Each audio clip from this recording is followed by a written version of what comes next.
Buenas noches, les doy la bienvenida a este espacio virtual de London Spanish Book and Cine Fair. Comenzamos con el webinar Poesía en tiempos de crisis, coordinado por Luis Elvira con la participación de Eduardo Embry, Sonia Quintero, Consuelo Rivera Fuentes y Juan Toledo. Gracias, Silvia, buenas noches.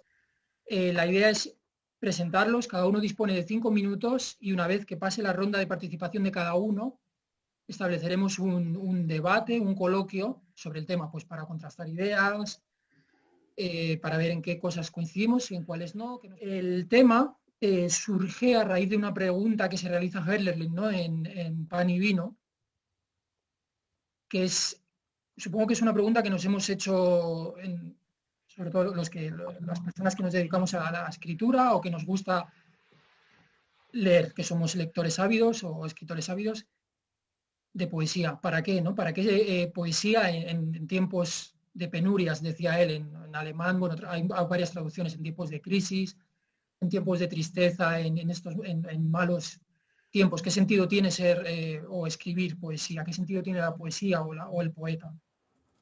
Esto lo recogió luego Heidegger en Sendas del Bosque o Caminos del Bosque.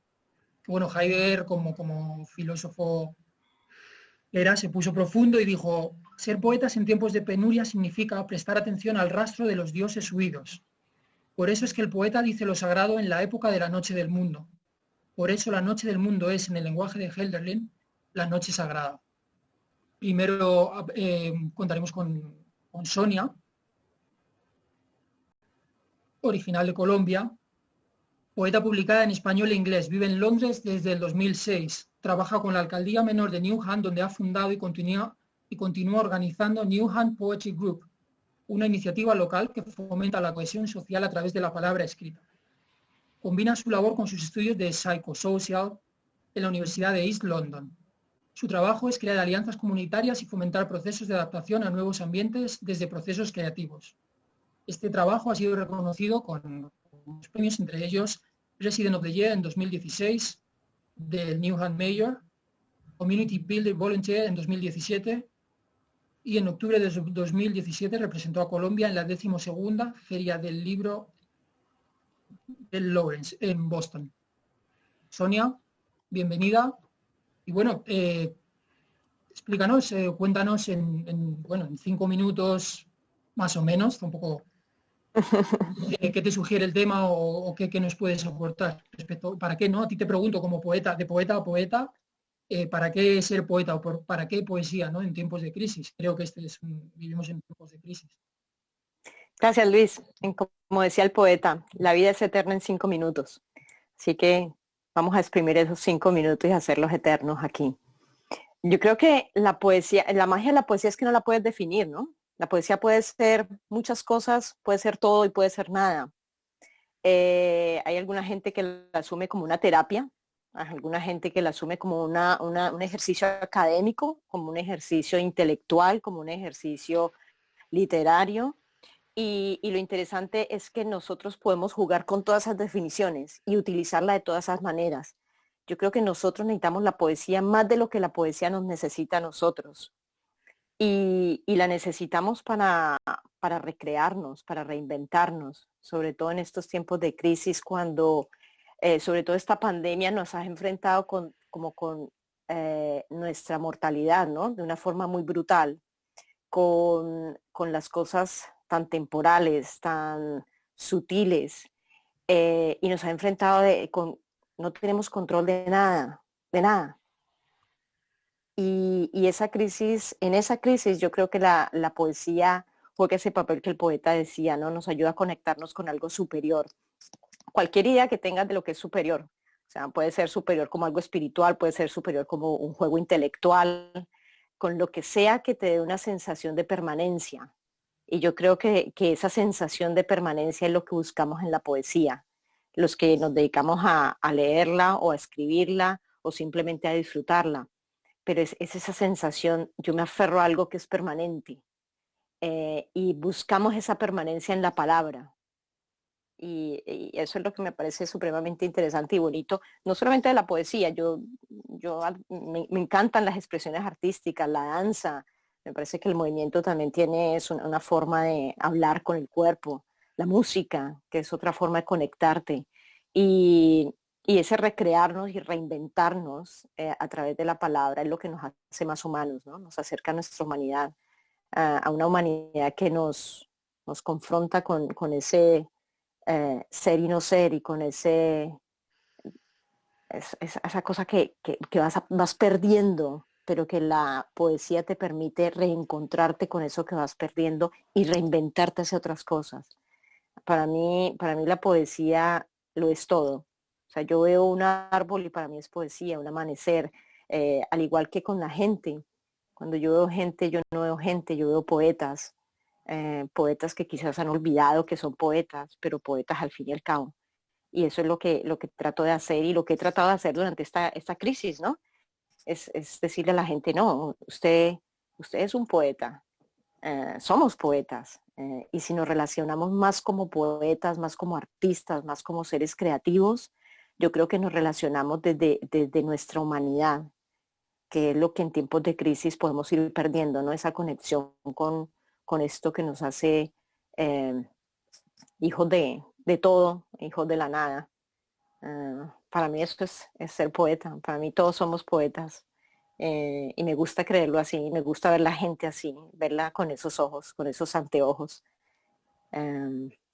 Sí.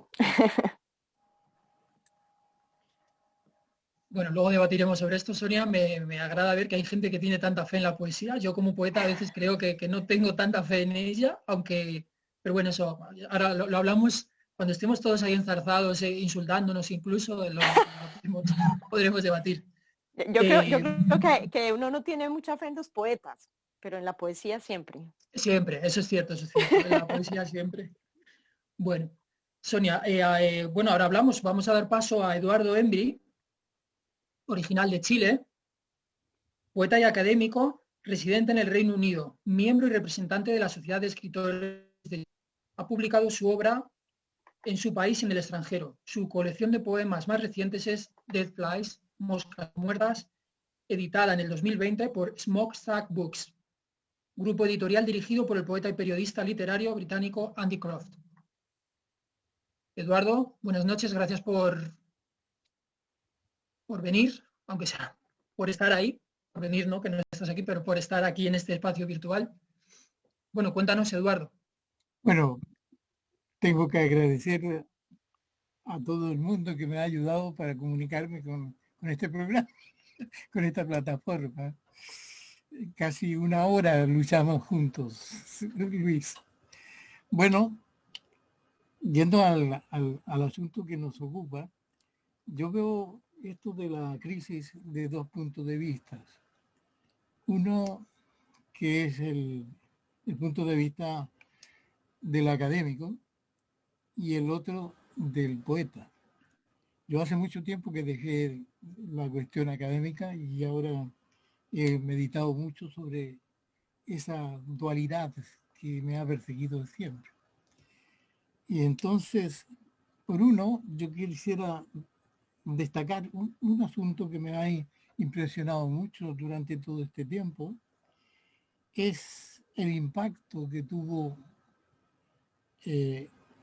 Pablo Neruda con un solo poema, que es el poema Walking Around.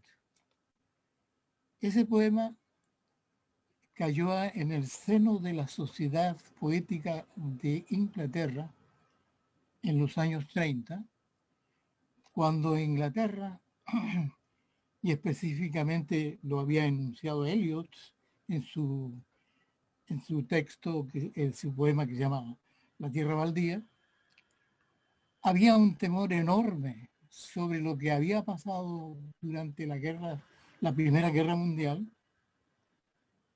el bombardeo que sufrió Londres en aquel tiempo y la amenaza del fascismo que se venía asomando en Europa. Eso es interesante porque la gente teme, está con ese peso en la conciencia, en la conciencia social de los londinenses específicamente. Y entonces ese poema cae en una traducción y ese poema en pocos meses, diría yo, atraviesa el Atlántico y llega a Estados Unidos. Y los jóvenes poetas de los norteamericanos comienzan a traducirlo por la coincidencia que existe en esa angustia terrible que había de la amenaza del fascismo en Europa, que se pensaba iba a, como se dice, a penetrar todo el mundo, como una terrible pandemia, ¿no?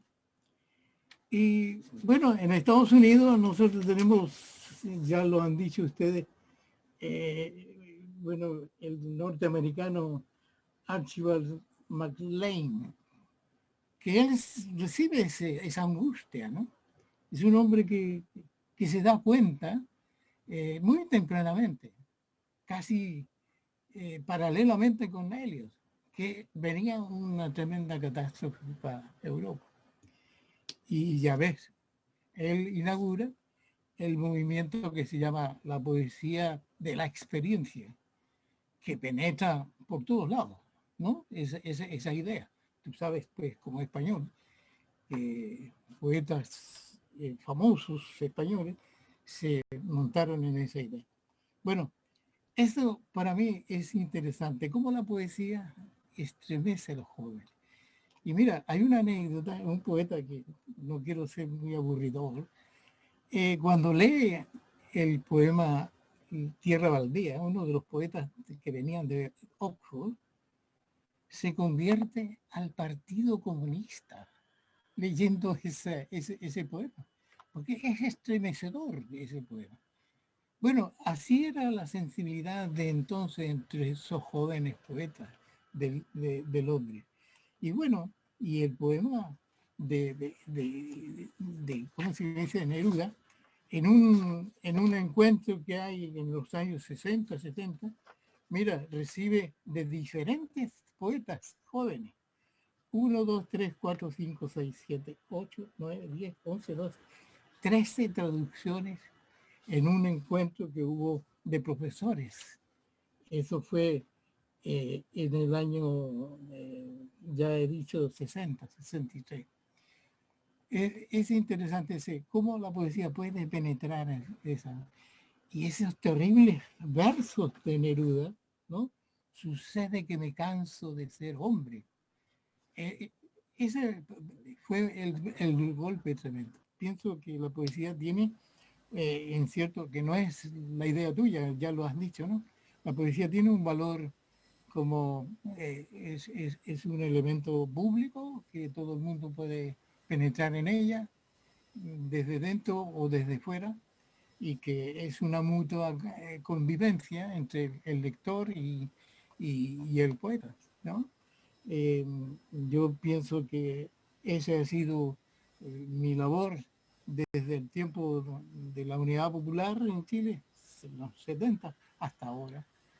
He combinado la cuestión como un historiador social, ¿no? La poesía puede convertirse en eso, aunque yo no soy un tipo que concuerda mucho con esa poesía política, ¿no? Sino más bien una poesía, como dice el poeta que he nombrado, que esté ahí, la objetividad del poema, ¿no? Bueno, eso es todo. Muchas gracias. Pues muchas gracias, Eduardo. Disculpa la extensión. No, no te preocupes. Si ahora vamos a debatir sobre esto entre todos, es la idea, que cada uno exponga, digamos, su punto de vista principal o lo que él considera más importante para luego ir desarrollándolo entre todos. Nuestra siguiente participante, nuestra siguiente poeta, Consuelo Rivera Fuentes, de Chile también, profesora, poeta, socióloga, lesbiana, feminista, narradora y memorista, así como editora. En 2017 funda Victorina Press, una editorial firmemente enraizada en culturas latinoamericanas y británicas, cuya ética de trabajo se sustenta en la bibliodiversidad.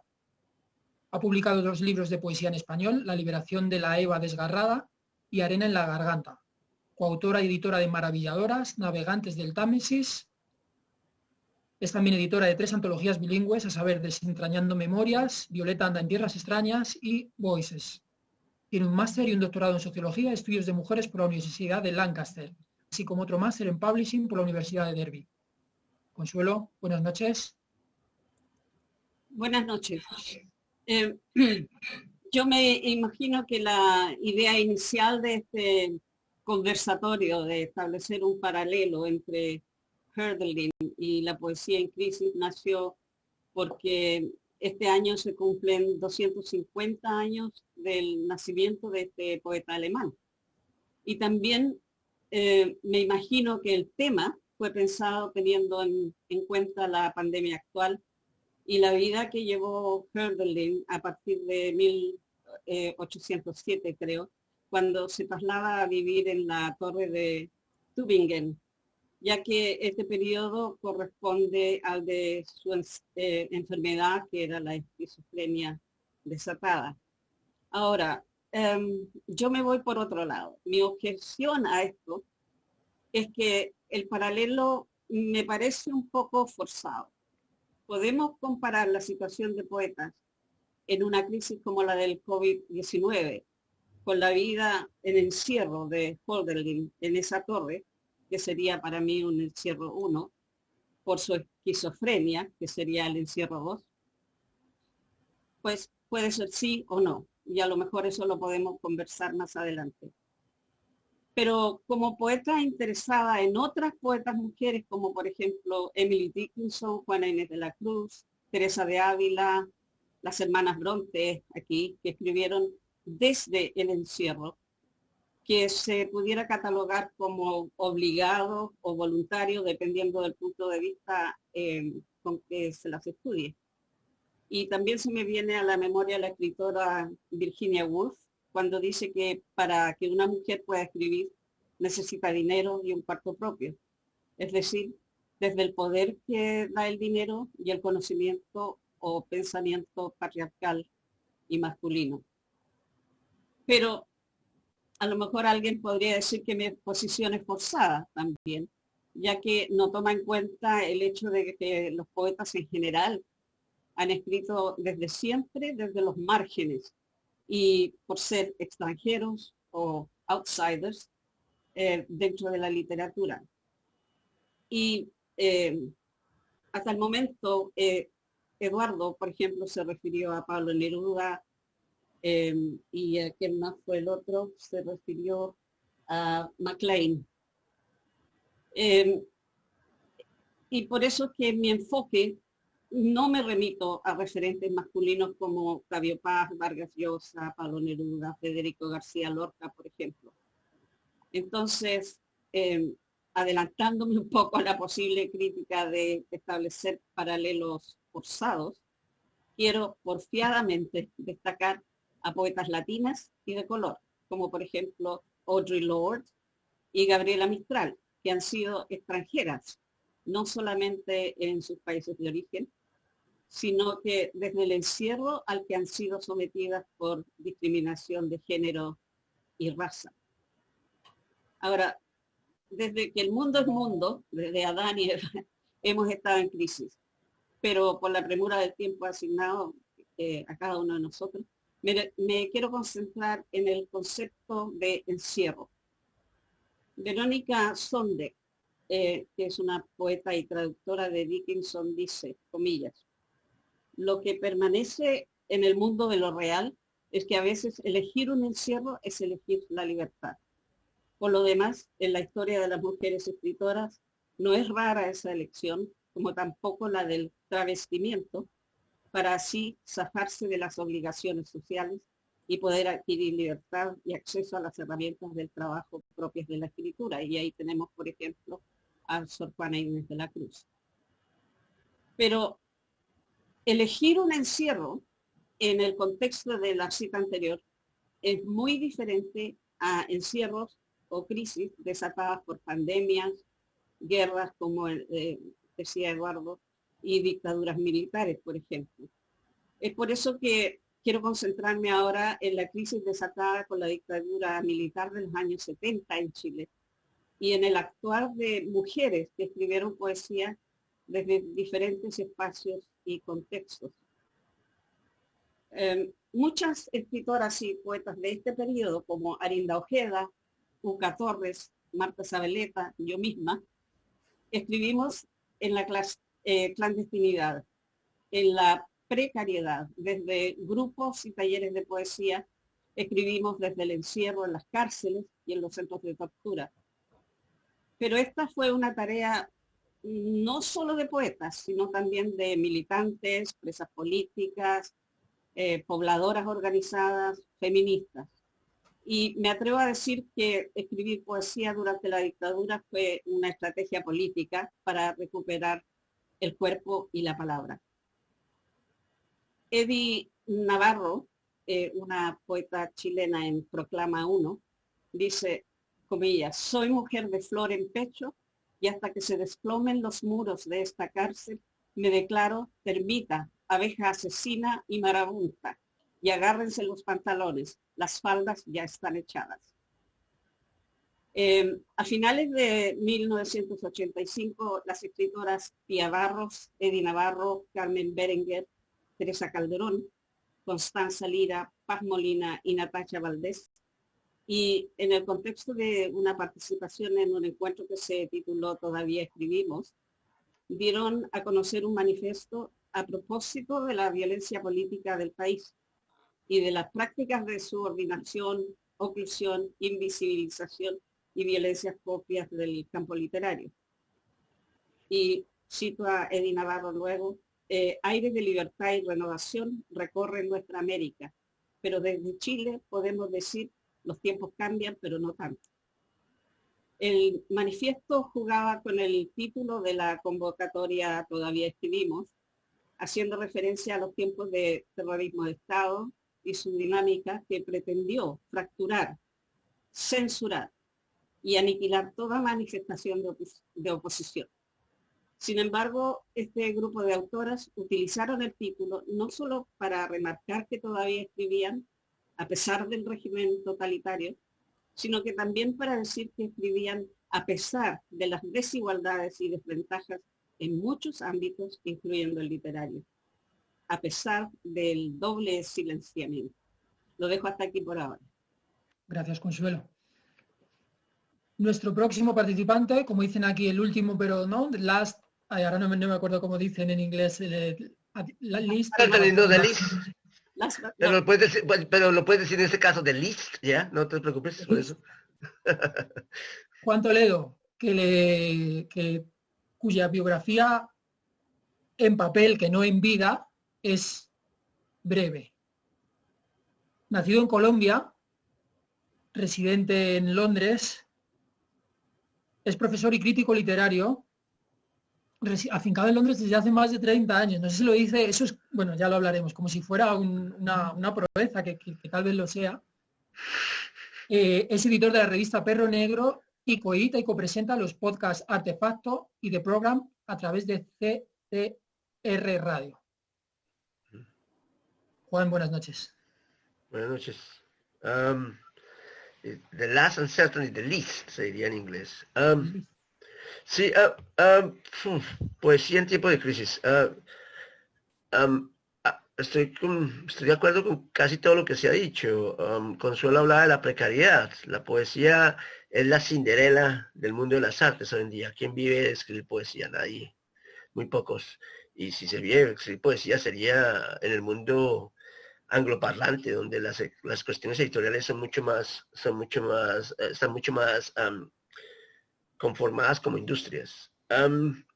La poesía, yo tengo algo muy personal y esto porque quería poner a Juan Gelman que hablara de un poema que se llama Pajaritos, que se llama sobre la poesía, que es uno de los poetas que más me gusta a mí, el argentino Juan Gelman. Pero para mí la poesía es un arte que todo mundo alaba, que mucha gente escribe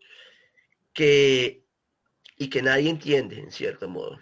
porque para la poesía tiene que hablarse de cierto elemento de oscuridad y todo, cierto elemento de opacidad. Que la poesía es una cosa, es un gusto adquirido, es como el té o el whisky o la ginebra y la tónica, realmente.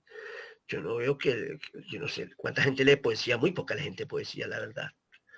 Hay que ser eso, ¿cuántos vienen de ser poetas? Muy pocos. ¿Cuánta gente escribe poesía? Mucha gente escribe poesía. Poesía en tiempos de crisis. ¿Cuál crisis? ¿La crisis de la pandemia, como decía Consuelo, los encierros y estas cosas? ¿O qué crisis estamos hablando? ¿Estamos hablando de una crisis personal? Mira, esto fue la portada hace el penúltimo domingo en el Observer. Esto es Clive James, el australiano que se radicó acá, que escribe bastante sobre poesía. Esto es lo que escribió su hija acerca de la poesía en los momentos en que se estaba muriendo. Se murió a los 80 años, tuvo una leucemia por muchos años. Y cómo la poesía los ayudó a unirse realmente, a crear un enlace entre los dos en los últimos años, en los últimos meses de su vida.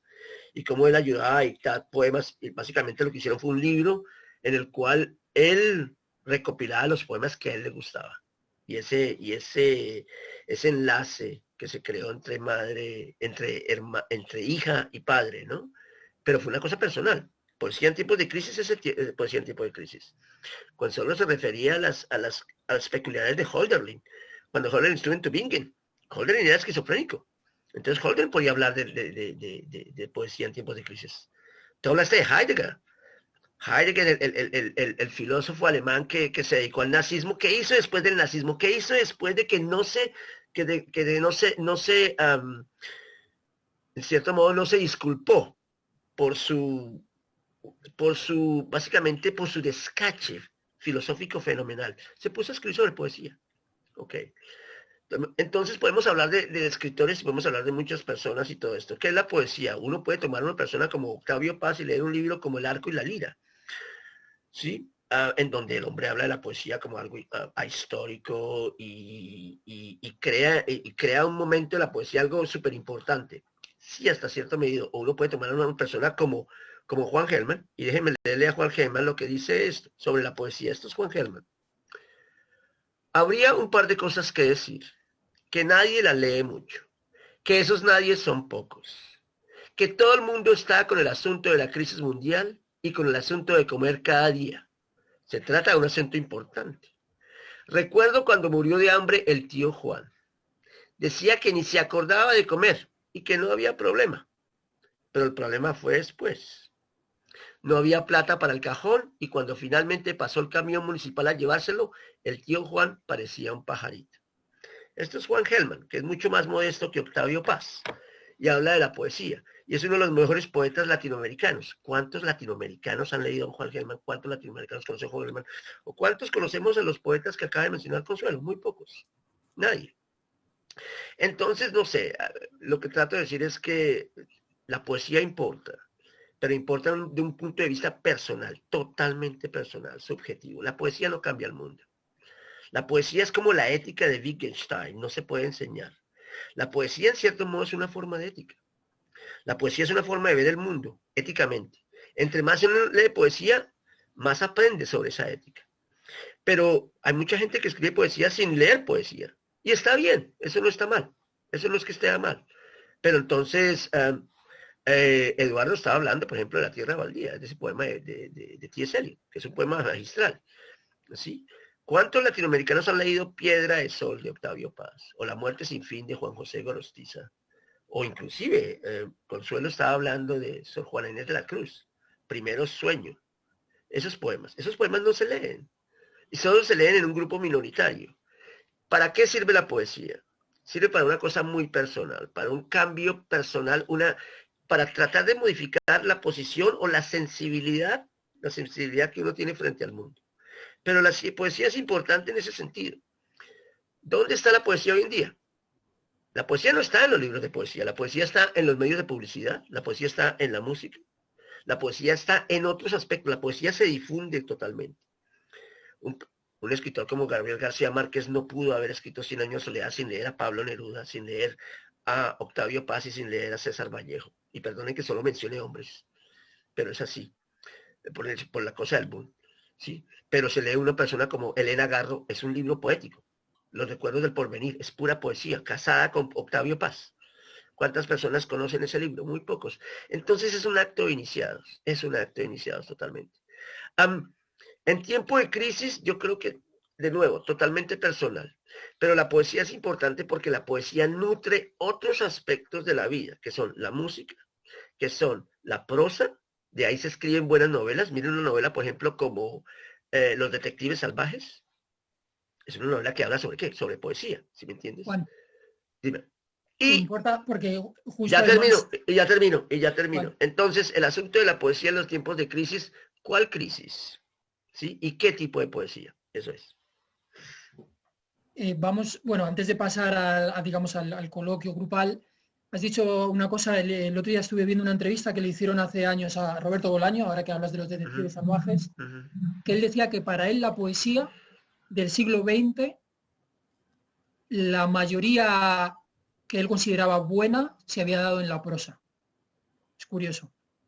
Y él mismo hablaba de la crisis de la poesía, ¿no? Que la crisis, que una de la tabla de salvación de la poesía en el siglo XX había sido tener buenos prosistas. Había hablado también Sonia de las artes, bueno, estamos, no sé, en el país, digamos, de origen de cada uno, yo puedo hablar por el mío, en el que las artes o las expresiones artísticas, la literatura entre ellas, están sufriendo bastante. O sea, hay una crisis debido a la pandemia porque, bueno, se han cerrado teatros, se han cerrado cines, e incluso en momentos muy graves de la pandemia hubo quien decía, bueno, es que la cultura no es tan necesaria como el papel higiénico, como la levadura para hacer bizcochos en casa. Pero luego la gente en casa, todo el mundo leyendo libros, viendo películas, legal o ilegalmente, escuchando música. Sí que parece ser que la cultura, y la poesía como parte de la cultura, no es importante, pero es imprescindible. Y claro, de repente dices, qué tiempos de crisis para la cultura, ¿no? Donde parece nadie le presta atención, pero nadie puede vivir sin ella.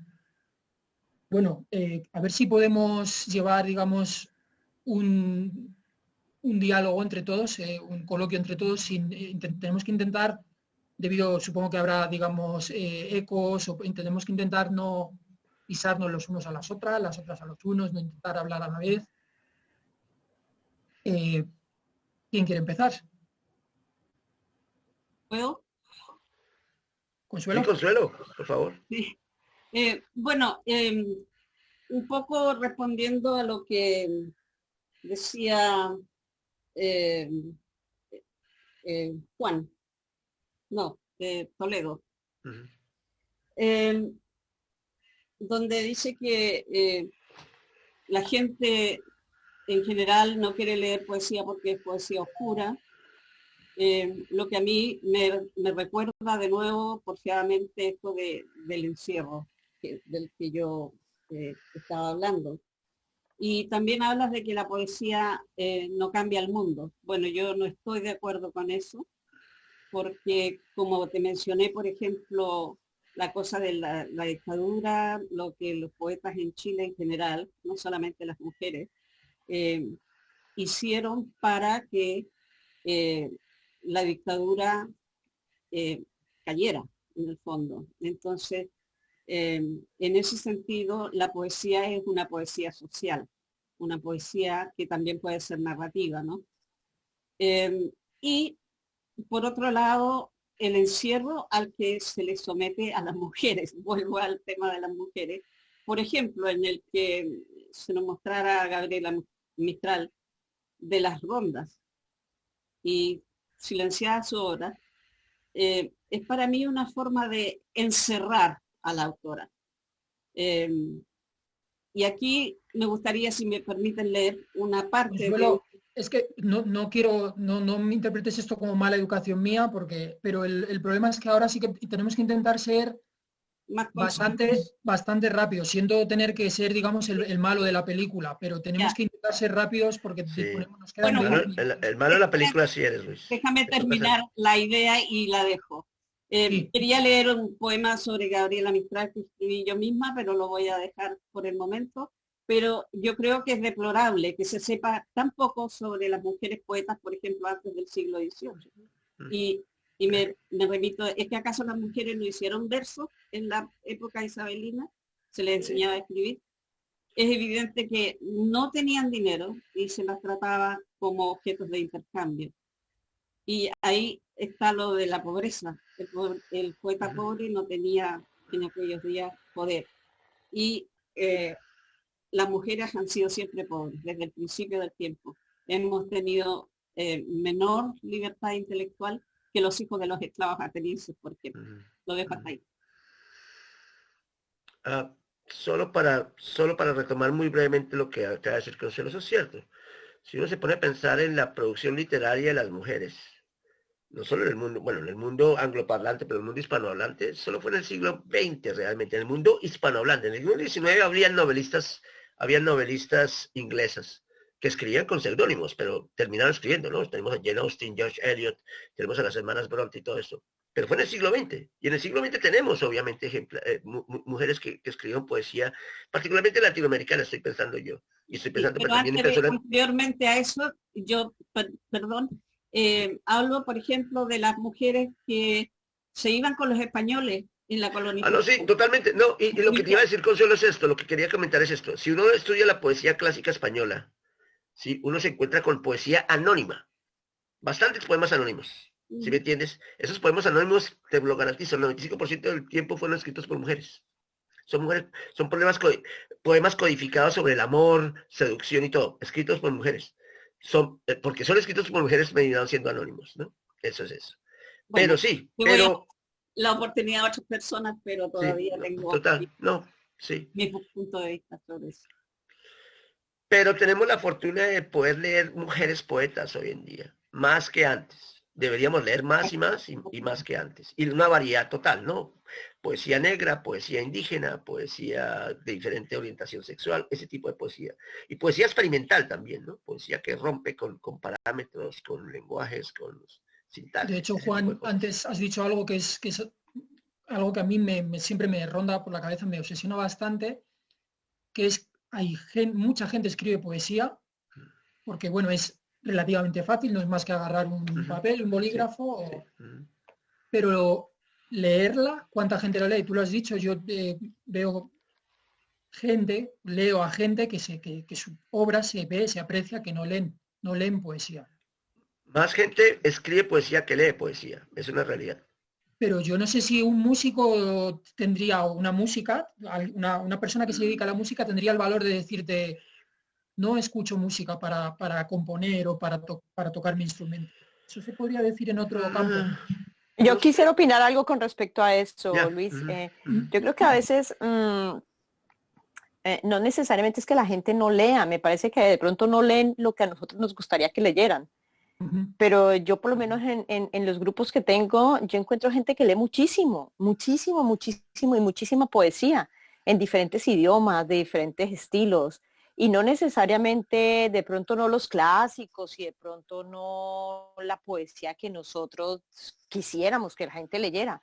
Pero yo de pronto tengo una opinión diferente en ese sentido, porque yo encuentro que la gente lee muchísimo, que la gente tiene hambre de leer más, y la gente que no puede leer por los costos de los libros, que también es un limitante para mucha gente, pues la gente va a YouTube y escucha el video, ve el video, la gente se rebusca la forma de mantenerse enterada, de pronto no del tipo de poesía que a uno le gustaría, ¿no? O que uno tiene preferencia, pero yo encuentro con la gente que yo me relaciono, que son gente de la comunidad, son gente que de pronto hay gente de todo estilo en los grupos que yo manejo, gente que ha publicado libros, gente que nunca había escrito poesía, gente que no habla inglés, gente que habla muy bien el inglés, en fin, muy diversos, y yo encuentro que la gente le gusta la poesía, la gente lee poesía y tiene hambre de poesía.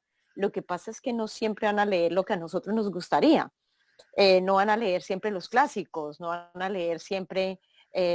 porque pues las cosas cambian, ¿no? Los tiempos cambian y la gente de pronto gente, no sé, viene con otras ideas, o gente de otras culturas, viene con una idea que no tienen ni idea quién es Pablo Neruda. Yo me he sentado con gente que de pronto son de Uganda, son de Pakistán, y yo les digo, ay, vamos a leer este poeta que es muy famoso, Pablo Neruda. No tienen ni idea quién es Pablo Neruda, pero no porque no les guste la poesía y no lean, simplemente porque su cultura y su ambiente y etcétera, pues conocen a gente de su ambiente. Como yo no conocía mucha gente, muchos poetas de Uganda, por ejemplo, o de Nigeria. Y ahora porque estoy con esa gente, pues mira, me he ido enterando y he ido buscando. Y entonces la gente podría decir que yo no leo poesía porque no leo a los poetas de Nigeria.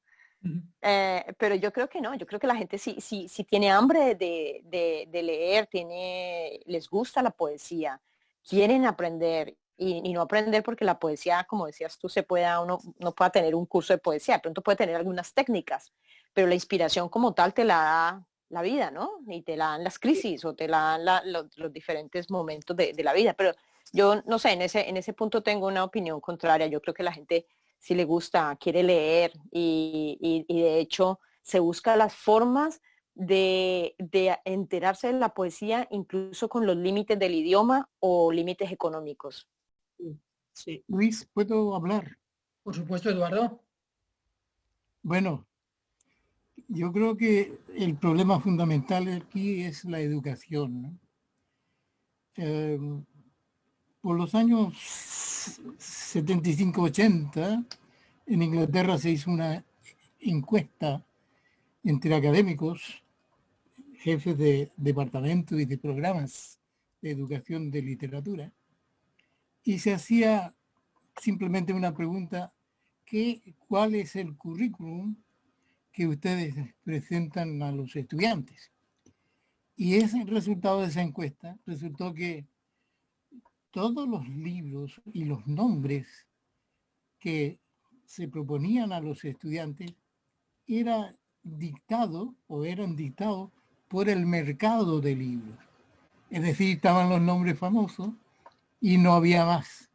Y no se conocía y no había programa. Es increíble, ¿eh? Que en ese entonces habían poquísimas personas. En Liverpool, el profesor Higgins, y en Londres, no me acuerdo, discúlpame si me estás oyendo, otro profesor de la Universidad de Londres. Bueno, eran los únicos que enseñaban poesía. Y después ellos se desaparecieron y no sé qué pasaba con ellos. Bueno, y cuando yo soy un miembro académico, honorario miembro universitario, y resulta que cuando yo me uno con mis colegas me miran muy con cara de pájaro raro, porque yo soy especialista en poesía hispanoamericana. Y entonces, bueno, es el tipo raro, porque no se enseña. Y entonces es bueno lo que hace Sonia de promover talleres. Y es bueno lo que hacen las universidades, que están, los jóvenes sobre todo, que están promoviendo la poesía a través de los talleres y de las lecturas de poesía. Y en Chile es formidable la ola de poetas que ha salido. Si antes decían, usted golpea una piedra y sale un poeta, pero ahora salen 4 o 5 o quizás una docena de poetas en Chile. Pero además, Eduardo, retomando un poco lo que ha dicho Sonia, es interesante porque alguien antes ha dicho la poesía se escribe en los márgenes, pero igual también se enseña en los márgenes, ¿no? En lugar de ir a la universidad donde todos tienen estudios, son gente que ha tenido acceso a la educación por diferentes maneras, pero igual en la tarea que está haciendo Sonia, que a lo mejor Sonia, perdóname si a lo mejor me estoy equivocando, igual estás en un lugar donde no todo el mundo ha tenido el mismo acceso, porque vienen pongamos de Uganda o de países, bueno, pues que no son como el Reino Unido, ¿no? Y a lo mejor que esa gente tenga acceso a la poesía quiere decir que la poesía se escribe en los márgenes, pero también se enseña en los márgenes. Y para mí, que a veces yo me pongo de rodillas ante las clásicas y los clásicos, pero a veces la poesía que te quema o que te da en el estómago o que es la que se está haciendo ahora en una casa o debajo de un, no sé cómo decirte, o alguien la está escribiendo en su trabajo cuando es cleaner y en el descanso, mientras come un bocadillo, escribe el poema. A veces... Puedes tener esa posición porque, claro, es muy simpático y casi romántico lo que se hace desde ese punto de vista, ¿no? Pero mira, los crímenes culturales que se producen, por el caso que más conozco, que el chileno, se ha olvidado por siglos la cultura mapuche. Sí. Y sin embargo, aparece una camada de poetas mapuches que conmueven por su sencillez. Y afortunadamente el último poeta, Premio Nacional de Literatura, se lo han dado a un hijo de esas tierras. A mí me alegra. Cuando yo era joven, te juro, no sabía que existían la cultura mapuche. Veíamos los pobres mapuches en las calles pidiendo limosna con un aparato raro que sonaba como y ese era el pájaro raro de la cultura nuestra. Pero sin embargo ahora está surgiendo eso gracias al empeño que han hecho los poetas, ¿no es cierto?, de todos los niveles en Chile, afortunadamente desde los académicos hasta los que dices tú que, bueno.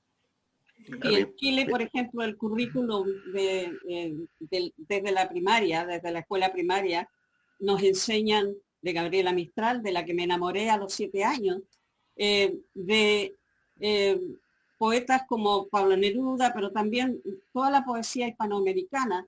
Entonces, en Chile yo creo que se da esto primero porque tuvimos 2 premios Nobel de literatura que son poetas.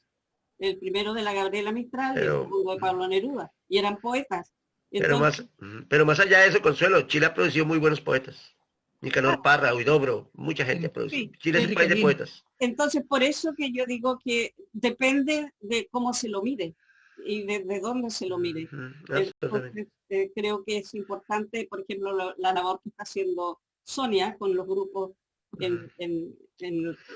digamos, en la población, en la periferia. Yo he asistido un par de veces, creo, a esos encuentros y hay hasta niños. Yo he dado talleres a niños y entonces ahí cuando difiero un poco de lo que dice Juan, de que la gente no lee porque encuentra que la poesía es oscura, porque, etcétera. No, es como, en el fondo es como mirar en menos a los lectores y a la gente que escribe, porque como dijo alguien, los tiempos cambian, Antes era a lo mejor oscura la poesía y muy personal, muy íntima, pero ahora ha cambiado. Perdona, si veis que Silvia ha aparecido es porque Silvia nos va a decir que ya tenemos que parar. Voy a contar algo muy rápidamente. Perdónenme. Me duele el corazón, perdónenme. No, lo que quisiera hacer es que puedan responder algunas de las preguntas de la audiencia, porque hay muchas. Así que me gustaría, por ejemplo, ¿es la poesía una forma de resistencia? Sí, sí lo es. Sí, total. Pero es una resistencia, es una resistencia a todo, ¿no? Desde lo político, pero también es una resistencia hacia lo humano, entre comillas, o sea, es resistir, es mantenernos de pie. Sí. Y Consuelo lo decía de una forma muy, muy hermosa también, ¿no? Es reclamar nuestras identidades, reclamar nuestros cuerpos, pero con la palabra. Y bueno, para mí, perdón Juan que te interrumpí. No, estoy de acuerdo, es una resistencia. Total, yo aumentaría eso. A mí me parece una resistencia total. Luis tú hablas de escribir poesía de las márgenes. La poesía se escribe en los márgenes, se produce en los márgenes porque está fuera del poder. Estar separado del poder implica resistencia, y resistencia de todo tipo. De la resistencia de la cual habla Consuelo, étnica, sexual, social, ontológica, política y filosófica. Sí, la poesía es resistencia. Y quiero contar algo. Cuando dije que la poesía no cambia el mundo, sigo diciendo que la poesía no cambia el mundo, pero nos cambia a nosotros. y nos cambia nuestra percepción del mundo. Eso es diferente. Eso es diferente. Nos cambia internamente. Pero yo no puedo decir que la poesía cambia el mundo. Y eso es una forma de resistencia. ¿Cómo cambiamos internamente? Bueno. Recuerda que cuando existía Casa de las Américas con esa fuerza que conocimos nosotros en los 70, la poesía sí que tenía un valor de cambio. Había gente como Roque Dalton, por ejemplo, inolvidable poeta, ¿no? Sí, salvadoreño, muy bueno. Salvadoreño, claro. Y así muchos otros que lograron que ese tipo de poesía estuviera en la primera fila, ¿no? Y en Chile, Dios mío, es largo contar lo que se hace de la primera fila, se canturrean los poemas de los poetas populares como aquellos folclóricos, ¿no? Que con su guitarra van cantando sus décimas de lo que está pasando en Chile. Gracias por la atención. No te iba a decir que en Colombia hemos tenido muchos presidentes que han sido poetas, y han sido malos poetas y malos presidentes. Ahí tienes tú. De buena Perdón. como Rubén Darío, ¿no? Que se paseaba por las cortes, tanto chilenas como españolas, ¿no? Voy a seguir leyendo algunos de los comentarios y preguntas para que puedan responder los más posibles. En los tiempos de dolor vienen como ambulancias los poetas con sus palabras de consuelo y ayudan a salvar el alma. La pregunta es si los poetas pueden nombrar un poema personal que consuela o inspira en tiempos difíciles. Mira, aquí voy a participar. Voy a poner un ejemplo de un poeta que creía mucho en la palabra, pero no tanto como el poder curativo de la palabra. Es un poeta que estuvo en los campos de concentración, su familia fue asesinada, exterminada, y es un poeta que luego se reunió con Heidegger, porque quería saber si Heidegger tenía la respuesta a qué es lo que había pasado, a por qué, qué había hecho que el ser humano hubiera sido capaz de hacer eso. Se llamaba Paul Celan, rumano, afincado en Francia, escribió en rumano, dejó su lengua para adoptar. Y en alemán. Y tiene un poema que se llama Fuga de muerte, que es increíble. Bueno, yo no sé alemán, lo he leído siempre en español, pero hay muchas traducciones traducciones disponibles. Bueno, recomiendo el poema, Fuga de muerte. Sí, pues yo recomendaría a Juan Gelman, el que leí. Juan Gelman fue un poeta ganador del Premio Cervantes del año 2007, una poesía transparente, con un lenguaje muy sencillo, no hay opacidad, hay mucha ironía, hay mucho humor. Su hijo fue torturado porque perteneció a los montoneros, fue miembro del Partido Comunista, a su hijo y a su nuera lo secuestró la dictadura argentina, a su hijo lo mataron y reapareció después muerto en una caneca llena de cemento, en esos barriles llenos de cementos. A su nuera la tiraron viva desde uno de los helicópteros en el Atlántico. Y él después, en el año 2002 se reunió con su nieta porque la nuera estaba embarazada. Tiene una historia súper trágica, pero uno se lee la poesía de Juan Gelman y hay algo evangélico desde un punto de vista secular, no de Dios. Nunca culpa a los que hicieron eso. Hay un perdón absoluto, un perdón cristiano total. El hombre no. Y uno se lee la poesía de Gelman y es una poesía que lo reencuentra uno de una manera de cómo vivir ante la tragedia. Y cuando estaban pensando, cuando salió este programa de poesía en crisis, pienso en Juan Gelman. Y es un poeta que yo recomendaría por la transparencia de su lenguaje, lo sencillo de la poesía, pero la calidad de lo que escribe. Sí, bueno, claro. La pregunta a la que se refería Silvia hablaba un poco de qué manera nosotros como poetas, si teníamos algún poema que pudiéramos mencionar como nosotros, como poetas y no otros poetas a los que nos podemos referir. Ahora, yo tengo, por ejemplo, en mi libro Arena en la Garganta, yo diría que todo este poemario es de resistencia. Yo fui prisionera política en Chile en 1983 Y entonces ese libro salió de ahí, de la tortura, de la experiencia de pasar por, eh, por las cárceles en Chile, etcétera. Entonces, este poemario y este otro que fue el primero, que se llama La liberación de la Eva desgarrada, incluso es más todavía, porque este lo escribí mientras estaba en la cárcel y después de la cárcel se publicó.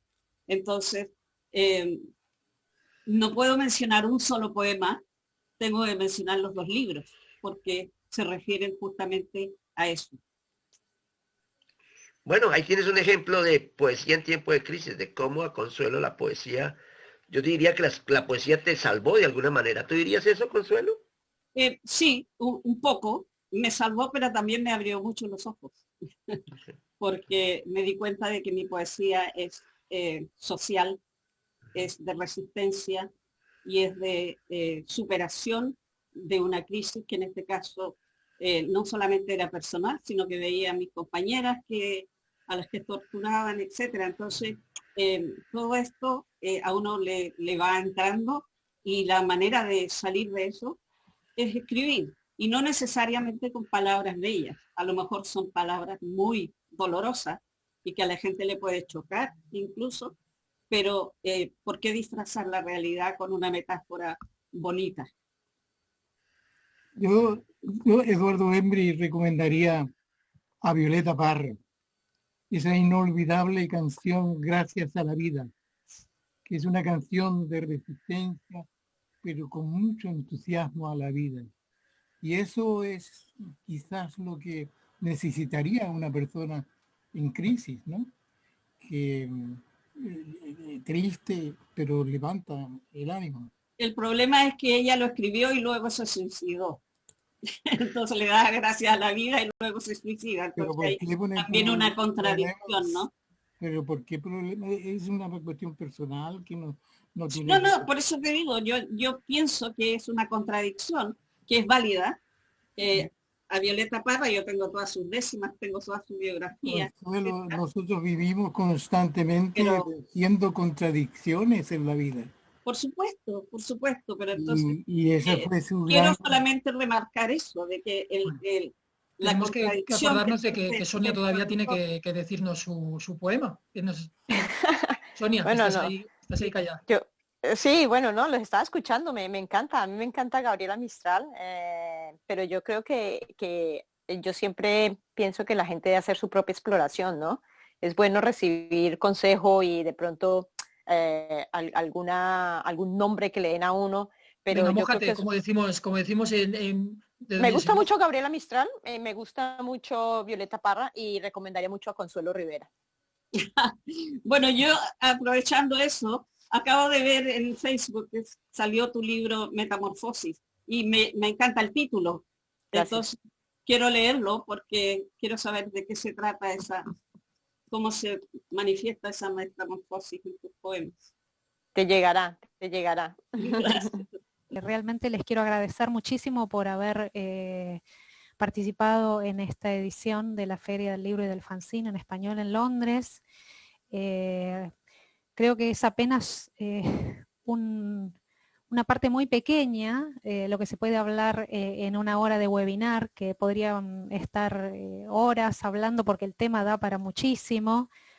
Por eso les agradezco que lo hayan hecho escueto y sea apenas una aproximación y que en algún momento se pueda profundizar. Silvia, puedo decirte que con el ataque a Rusia de los fascistas alemanes murieron millones de personas, ¿ya? Uh-huh. Bueno, acaba de aparecer en Smoke una antología de los poetas de la resistencia al fascismo. Está en inglés, se puede ver a través de esta editorial. Es formidable, más de 200 poemas de obreros, campesinos y intelectuales que cantan a la resistencia al fascismo en Rusia. Muchas gracias por su atención. Bueno, gracias a todos. Gracias a Acá les dicen increíble lo que cubrieron en una sola hora. Así que... Bueno, muchas gracias por invitarnos. Gracias. Gracias. No, por favor, muchísimas gracias. Gracias a Luis por coordinar toda la presentación.